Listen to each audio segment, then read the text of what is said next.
You know, we've also been told that by 2 different witnesses, we have been told that the bomb squad was in front of the federal courthouse that morning at 7:30, and that they had already cleared the Murrah building. So there was something strange and unusual going on that morning, because we got a bomb squad down there clearing buildings before 7:30 in the morning, and then we have this rumor, which I subsequently confirmed, and I spoke with the gentleman regarding what the ATF agent said. That's not just a rumor. I've spoken with the man, and that did happen. Is there a Middle Eastern connection that is not being pursued by federal investigators?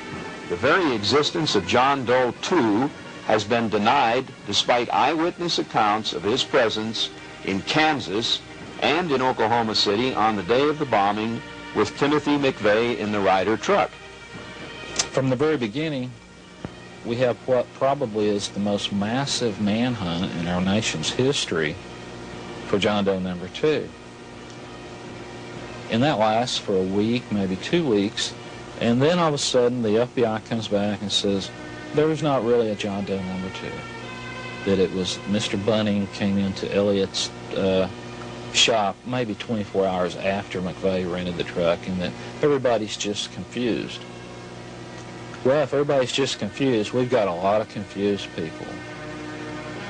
We not only have Mr. Elliott, who still maintains privately to his friends that there was a John Doe number 2, and that there was not only one more person with McVeigh when he rented the truck that day, but there probably was 2. And that it wasn't 24 hours later, it wasn't 24 hours before. It was the morning that McVeigh rented the truck.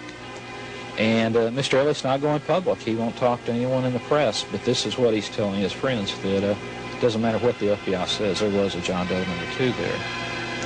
Now we have, in Oklahoma City, we have McVeigh stopping at a tire shop at 10th and Hudson the morning of the bombing, about 20 minutes till 9, getting out of the Ryder truck, walking over to a young man and asking him for directions to 5th and Harvey. The young man tells him the directions, and then McVeigh gets back in the Ryder truck.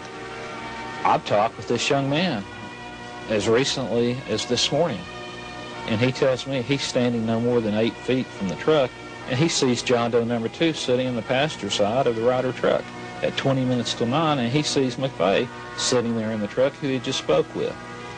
He indicates to me that this John Doe number 2 could possibly be a Middle Eastern looking top man with a baseball cap on. And this is what he told the FBI immediately after the bombing. The morning of April 19th, I was working at Johnny's Tire Store. At about approximately 8:25, a Ryder truck pulled up into my place of business. At that time, a gentleman asked me for directions to 5th and Harvey. I proceeded to explain the location of where he was asking me. He seemed to be a little concerned of where I was telling him about. At that time, the gentleman, Timothy McVeigh, stepped out of the truck. I walked him over to, let's say, 10, 11 feet away from the truck itself. I pointed a direction downtown, which is to my right. He seemed to acknowledge where I was talking about. At that time, the gentleman walked back to the truck. I talked to him. I also noticed there was a passenger in the truck at that time. From that point in time, the Ryder truck seemed to stay there about another 5 minutes and headed the direction I explained where he was at. What did the person in the truck look like? The person in the truck looked to more be of a Caucasian, Middle Eastern, was not an African American, he was not a real light complected. He was not blonde hair, light skinned. He, at that time, like I said, they didn't stay very much longer. Was he wearing a cap? Yes, also, he was wearing a ball cap. Timothy McVeigh had his on backwards, which is just like this. It was on his head. The other gentleman had his on like this. They really didn't acknowledge me so much. They didn't really seem that they were that concerned. They didn't seem nervous. They seemed to be more lost. They came in from the west. They pulled into our business, kind of a catty-corner angle. From there, they proceeded right to go south downtown area. How far is Johnny's Tire Company from the Murrah building? I'm located on 10th and Hudson. The bombing took place on 5th and Harvey. That would seem 1 block over, 5 blocks down. I'm to the north side of the bombing. 4 days after the bombing, or 3 days after the bombing, The government took me downtown to identify the gentleman. Under what I can understand, I did identify the gentleman as being Timothy McVeigh. Did they have the passenger, which was with McVeigh, was he in a lineup also? No, he was not. At that time, I've never even actually seen, at that time, before the John Doe actually 2 number come out, I'd never even seen a photo, a sketch, nothing like that. And also, when I did identify Timothy McVeigh, I had not even seen him. The only way I'd ever seen him was through a sketch on a paper at Daily Oklahoma. What's your motivation for telling the American people what you have right now? Are you in this for money? I'm not in this for anything but to let people know that this is what I've seen. I feel at this point in time that I will, or should I say I might be a witness in the bombing itself, but as far as me actually being motivated for any other reason, I have none. I just want to let people understand this is what I seen that day. You know, and then nothing's going to change my mind whether I testify or not. This is what I seen that day. Oklahomans have been affected by this terrible tragedy. 169 people lost their lives. We feel compelled to bring this information to the American people. This is a perfect example of a very credible witness. He was extremely reluctant to even sit down and give me an interview for a book. At the time that I contacted him, he did not realize that I knew what he already knew, or that I had an inkling about what he knew. This individual had gone outside of the building to smoke his pipe at approximately, let's say 15 or 20 minutes until 9 o'clock that morning. He was working in a building, the Journal Record building, which is directly north of the Mirror building, less than 100 yards from the front door, from the door of the Mirror building. As he's out there, he notices a yellow Mercury parked up against what they call the Athenaeum building, and it is it's facing him off slightly to his right, with one individual in the vehicle. That only reason that he remembers that is that you don't park there. The parking is spread out in front of him. That's where you're supposed to park in the authorized spaces, and this car's illegally parked.